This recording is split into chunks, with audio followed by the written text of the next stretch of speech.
She said... You're not going to know if there's going to be a terrorist attack, so I don't really care. I think it's going to be in the underground, so I don't travel by trains now. Then he said... I think everyone should be just one big community. I think people are not judging people as they used to do. Find out what they all said. Late Attitude tonight, 11:30, ITV1.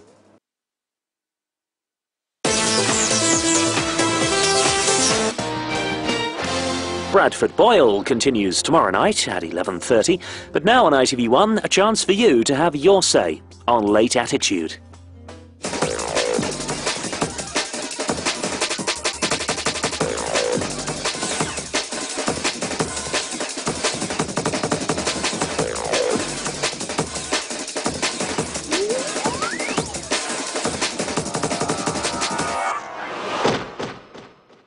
Good evening, this is Late Attitude, the show that gives you the chance to rant, rave and have your say about, well, anything that's on your mind. So, what's been bugging you this week? I'm not very scared about terrorist attacks because I think life's too short to be worrying about things that could happen but may not happen. It seems to be getting closer and closer. There were one in Germany, then there's been one in Spain, and now it seems destined to happen over here. So, is it only a matter of time before we see a major terrorist attack here in Britain like those seen recently in Spain? What do you guys think? Who here is scared of a terrorist attack in our region? I mean, it's happening in Spain, America, and it's sure to come to England. It's on the news all the time. And I mean, all right, Wakefield's not one of the major cities, but it's right next to Leeds, so... Sure, sure. Anybody else? What about you? Are you scared? No. You're not scared? No. Not at all? We're not a major city, so we've got no worries about threats. You don't think it's getting a little bit close? You don't think Leeds is a problem? No, not really, no. Not at all? OK. Well, more talk about terror and views from our audience in just a moment. We're here at Icon in Wakefield, and joining us, Richard Purvis from 96.3 Radio Air, and of course our Justine. Hi guys. Hi. OK, Richard, what's been on the news this week? We've had a big drugs conference in Leeds, Richard, and officials there have told Radio Air that they're getting a really confused message from the government about classifications of drugs, what's legal, what's not. So people are getting a confused message as well. OK, Justine, what about a little bit of light relief? Oh, you always get a bit of light relief with me. Des O'Connor's been a bit of a dirty devil. Has he? At 72 years old, has announced he's having another baby. Wow, well, not him, obviously. Now, listen, what about these walls around the Houses of Parliament? What's that all about? Yeah, we've got this as well this week. The government thinking of putting up extra security around the Houses of Parliament. We've already had vandalism inside because of this increased security threat. They're looking at doing it outside as well. Yeah, well, indeed, it's hard to pick up a paper at the moment without reading about how it's only going to be a matter of time before Britain suffers a major terrorist attack. But how much of what you read do you actually believe, and how worried about an attack in the region are you guys? In Wakefield, I'm not that scared because it's not a very much of a major city. I'm more worried about London or Leeds. I'm not really scared because Yorkshire's not really the main terrorist, the main place where terrorists would attack. I think that down south is the main place where they're attacking. I couldn't give a shit about down south really. So. It is quite scary because I have a brother in London and I do fear for him, so I have strong feelings. I am really scared about that. When you see it on the news and things like that, you just think it's happening to other people and you never really expect it to happen. So I'm really not worried about it at all. Very scared. Not very. Why not? Because it's not like London, is it? Yeah, but it's moving up closer to Leeds. They had them bomb scares and stuff like that. Well, not so much in this region, in Wakefield, more or less. In bigger cities like London or Birmingham, because they're most likely to be targeted. I think our coalition forces are too strong for the terrorist forces. I think anything that tries to get over here we can intercept with ease. I'm not that scared because I don't think that anywhere would attack Castleford because it's not a big town and I don't even think that they probably know where it is. It's crap, innit? Because they're going to go for capital, they're going to go for London. They're not going to go for Wakefield. You don't have a warning whether it's going to happen or not, so you've got to carry on with everyday life, I suppose.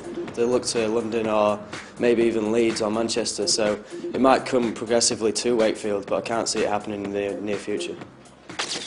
Richard, real threat or tabloid scaremongering? It really is a real threat, Richard. The officials here in Yorkshire, they've already met to discuss an emergency protocol should anything happen here. And the officials down in London, the Mayor of London and the head of the police there, they met last week and held a news conference to say, we are being very cautious, we are aware of the threat, go about your everyday lives as normal, but be really, really vigilant. Take note of everything that happens. Fine, so what they're saying is it's more a case of when rather than if, and they're the people that we should know about. Yeah, they have the knowledge and they're aware of the situations out there and they're being very cautious. Cheers, mate, thank you.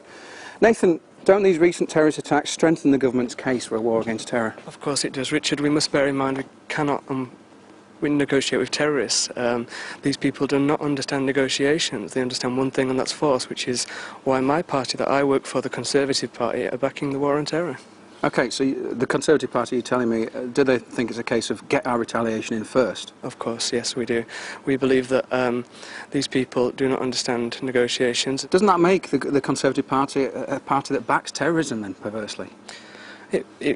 We're a party that backs peace, and we want order and democracy within Iraq, and if it means going to war to fight these terrorists, then that's exactly what we're going to do. So you're saying for peace for everybody, we need more war? That's exactly right. Doesn't seem to make a lot of sense. But It doesn't make sense, but in the long run, I assure you, that's exactly what we plan to do. Okay, Mubin, I believe you've got a completely different opinion. Yeah, because bombing for peace is like fucking for virginity. That's what it amounts to. It just doesn't absolutely make any sense at all.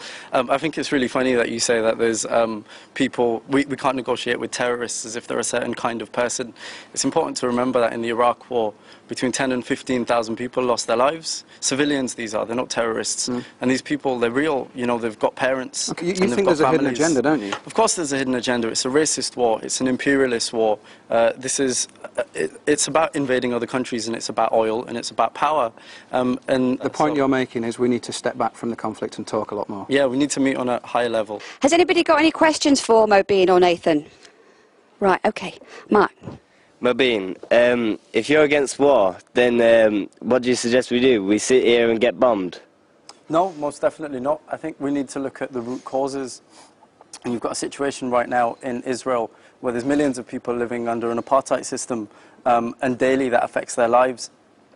You've got to remember that America has bombed 21 countries in the last 20 years. That's an amazing figure. Think of all the millions of people that have been affected by that. If we were being bombed every year for the last 21 years, don't you think we would have gone a bit crazy?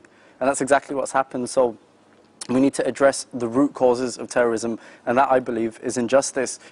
I'd like to ask Nathan how he expects to win a war when the people fighting for it are prepared to die for their own beliefs. Well, the answer to that question is we stick with America. America has been our allies since the Second World War. We won that war, and we can win this war.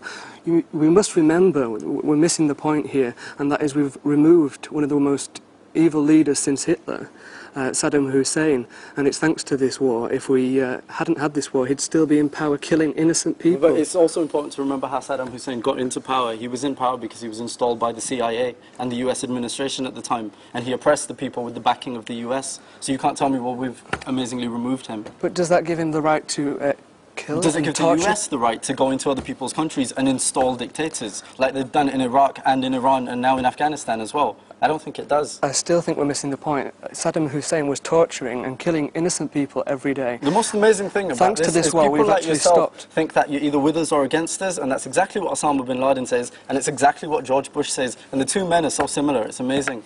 Well, you're entitled to your opinion, but I don't agree with that point. If you want to have your say about the threat of terror, or indeed anything else that's been on tonight's show, then log on to lateattitude.com. Well, the threat of terrorism may well be a frightening fact, so by means of distraction, to avoid too many sleepless nights, we thought we'd have a look at some fiction. Science fiction, in fact. So listen, does anybody remember the film Signs? Yeah.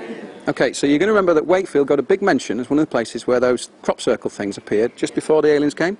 Okay, well, as we're in Wakey this week, we're delighted to hear about an internet poll asking who'd be the best ambassador to send to meet little green men in the event of an alien invasion. So who do you think topped the list? Michael Jackson. Michael Jackson. Justin Timberlake, maybe? What about you? Brad Pitt. Brad Pitt. Yeah. Any guess? I'd be dead impressed with Brad Pitt. Brad so, Pitt. Yeah. You think Brad Pitt would be a good choice? Okay, well, officially, Ozzy Osbourne topped the list. Well, he's not a bad choice, but who would you send? Who would be on standby to meet the little green men when they eventually come to call? Will it be Golden Ball Specs, larger-than-life Jordan, or our very own Richard Alexander? When they've come all this way, who would you send to be an ambassador for the human race? Somebody sort of strange like Prince Charles. There's his ear thing going on. Is someone clever who doesn't make us look bad? I think me, because I'm a bit strange, if you know what I mean. I'd teach him to love one another and be kind to one another. Peace out. Cool. Yeah. I would send you, because I can put fear into anything, living or dead.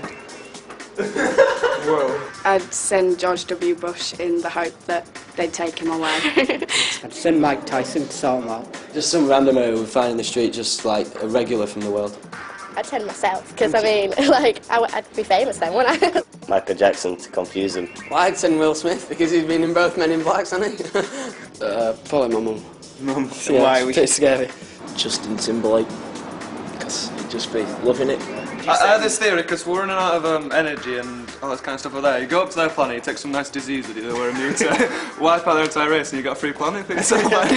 Richard, who would you send to meet the little green men? It would be Patrick Stewart of Star Trek fame, Jean-Luc Picard. Yeah, good He's a choice. Yorkshire boy as well, so he'd be a perfect choice. His CV, that must rock all the aliens that he's met over the years. He'd be the perfect guy to send, wouldn't he? Also a good one we thought about would be Jordan to greet and meet them. Yeah, think about it, lie on her back, nice safe landing site for the alien ship. They'd certainly arrive with smiles on their faces Yeah, anyway, exactly, wouldn't yeah. they? What about you, Richard? Well, it's a very tricky question, but personally I think I'd have to send my mother, because she's very well balanced, but very strong-willed at the same time, a bit like a warm Margaret Thatcher. So guys, who would you send? Tell me. I'd send Elvis. You'd send Elvis? Yeah. And why is that? Because he's a dude. Because he's the king? He is. You are raised dead? Yes. Okay, fine. Who would you send her? Simon Cowell. Simon Cowell? Yeah. Do you not think he's just going to upset the aliens with all his comments about dress sense and you don't look right? No, I think he sent him away, so he's pretty nasty. You're aiming to send them right back? Yeah. Okay, well, obviously I think having a few aliens in the mix might be a little bit interesting. Let's be honest, they just form another part of our vibrant multicultural society. But whether or not they'd actually be integrated into society, that's another question. But come to think of it, are any of us integrated that well? I think it's getting worse at the situation with the war with Iraq and, the recent events. I think that it's getting worse, and I think there's a lot of tension between different races now. It's gone a bit better. You see more Asian and white people mixing together in this society this time. So, not all bad. Racial integration, mixed in or mixed up? Coming next on Late Attitude.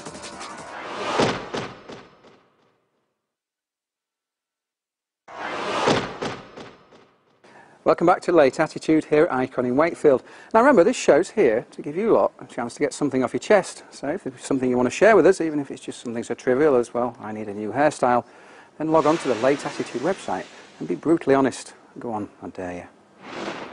Now there's no denying that Britain is a multicultural society and Wakefield is alive with the racial mix at the moment. But who here believes that this racial mix is working? Show me some hands. Okay. Okay, guys, you think it's working? Yeah, I do. Compared to about 40, 50 years ago, you can see that, when black or Asian people weren't given many rights, you can see now that a lot of black or Asian people are given, minimum wage, they're given more rights, there's more black and Asian people in schools, and overall they're given more rights, so I think it's working. Okay, you're shaking your head there. I really don't think you can say that, because with there being more Asians and blacks around the country, I feel there's a lot more tension, especially at schools. And there's this issue in France where there's cultures who aren't allowed to wear headscarves anymore. Okay, that's France though. What about the UK? Well, that issue I suppose is coming over really, because I feel that if you've got people wearing headscarves and other obvious signs of religion, then it's really just creating more tension and they're sticking out a lot more. Well, if you think about it, they like respecting people's beliefs. So if you think about it, the French people think that they want, all the Asian women to mix in, so they want them to get rid of the headscarf, but I see where you're coming from. Yeah. Okay, guys, we're going to have to leave it there. I need to ask the question, racial integration, is it getting better or is it getting worse? I think there's more tension now than there was before because of these terrorist activities, plus the media, the news and everything portraying the wrong, image. I think it's definitely getting better. Definitely, people are getting friends. We have mixed friends, groups where whites will be friends with Asians, with blacks, and I think that's a good thing. Obviously there will be sort of small town mentality in some places, but I think it's definitely getting better. We're progressing. We've suddenly become more aware of the racial tension in our own societies. Rather than it actually changing, I think it's just we've noticed it more. I think it's great. I think everyone should be just one big community. Yeah, I think it's getting better, a lot better, and I've got a lot more friends of different race than I used to do when I was younger, so yeah. We see different racial groups having the same jobs as whites, as blacks, and it's the integration's getting better, I think. People have been racist to me, so I know how it feels like to have racism, so I don't think it's gone a bit better as you see more Asian and white people mixing together in this society this time. I think people are not judging people as they used to do, and a lot of mixed races are working together and learning together. We're all the same, aren't we? We're like grapes, like green grapes, black grapes and all. They all taste the same, don't they? They do, don't they? They all taste the same. Kashid is a black minority ethnic coordinator for Wakefield. Is racial integration getting worse or better? At the moment it's at a level where racial integration is actually being looked at quite more effectively. Do you think it's a kind of a standstill point at the moment? At the moment, yeah, but I feel that there needs to be issues addressed. Unless the young people's voices are heard, their concerns, you know, what they would like, it's very important to address their needs. Okay, sure. And is that your role in Wakefield? That's right. My role is to make sure that all communities work effectively together in partnership to create a more harmonious community. Okay, now what else is the administrative powers doing? The establishment, Richard, if you take, let's take the fire service in West Yorkshire, they've got to have, in 5 years' time, 153 firefighters from ethnic minority backgrounds. Doesn't sound quite a lot, especially when you consider that overall they've got about 1,800 full and part-time staff working for them. So it's a small percentage. And at the moment, right now... This is what we want to know. Right now, what have we got? 33. 33. Yeah. So they're a long way short of the target. What are they doing to get people in there? To encourage people to we're running campaigns on the radio, on TV as well, about saying lots of things will stop you from being a firefighter, like your height or if you have a disability perhaps. But one thing that won't stop you is if you're coloured. You know, it has no bearing at all. So it's got on nothing to do with the colour of skin. It's all, you know, it's what's underneath. Exactly. Really, okay. Well, the thing is, why aren't people choosing that as a career in the first place? I think a lot of it is traditionally the backgrounds from the ethnic minority cultures perhaps don't see that as a career for them. Okay, so it's not a waste of money. We're bringing it to their attention that there's a job there to be had. Exactly, yeah. That's cool. What's your question for Kashid? Right, I'd just like to ask him, what does he think about the racial tension at schools?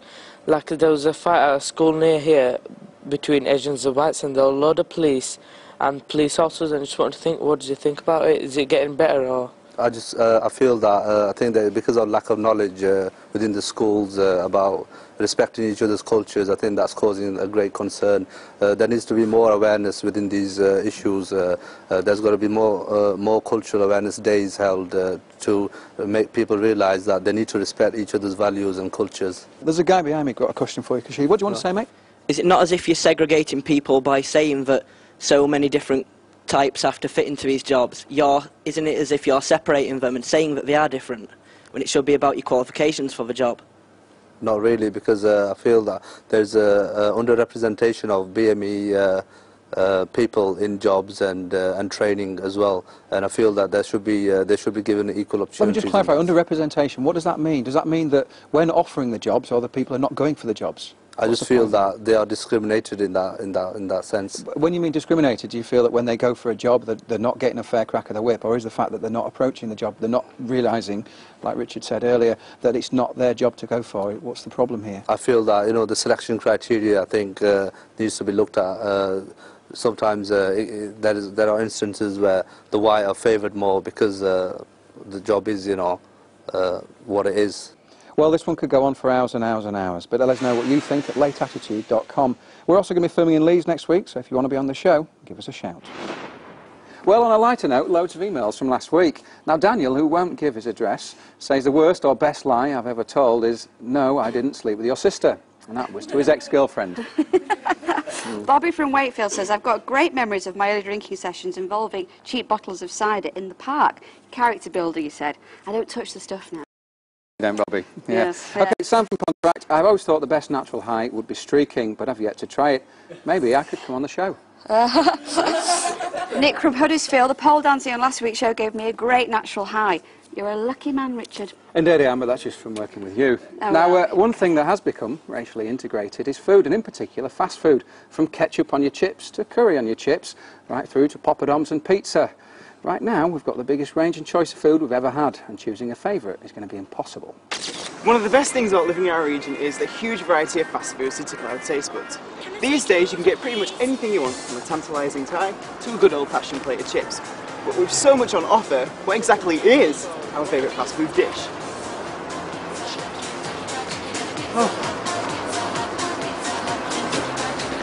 I'd probably say Chinese. I mean, it's oriental, it's different compared to our food. Sweet and sour chicken, it's just, oh, it's gorgeous. It's got to be Chinese. We had a Chinese on Friday, didn't we? Was that one very nice? Always the kebab with chilli sauce on top. If you're just light, you know, you can go for a garlic bread or a margarita, but if you're starving, you can just go for a fat meat feast. Mine would have to be Italian. I'm a diabetic and I need carbohydrate. I'm a rebel with my kormas, aren't I? Oh yeah, it's spicy. One a rebel. Can't beat a good Korean, I think. I don't like Indians. They're a bit hot. Well, they are. It's mainly fish and chips. I like the British culture. Chinese, because I can use chopsticks. I can only eat korma. My oldest korma.